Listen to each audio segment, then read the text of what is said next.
compromising and informative information. At that point, I'm sitting in the Attorney General's office with Jeb Magruder, and I turned to both Liddy and Magruder, and I say, Gordon, you got to be kidding. This isn't even real.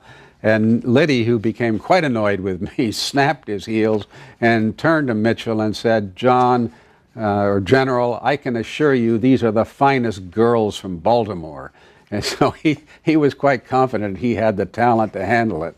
And it went on like that. It was quite an amazing meeting. I knew that Mitchell, when he got to the bottom line, was going to reject it. He said, this is going to cost you $1 million.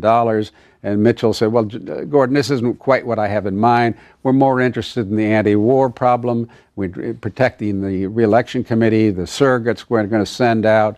And so why don't you go back to the drawing board? He realizes today he should have thrown the man out of the window. We'll go to Steve, joining us from Rockville, Maryland. Welcome to In Depth on Book TV, Steve.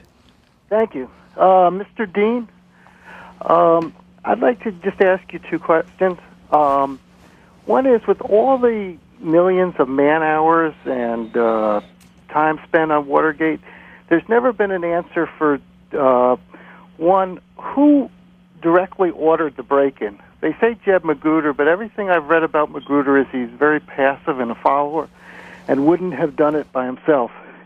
And the second is, why bug Chairman Larry O'Brien's office? I've never heard a credible explanation for that.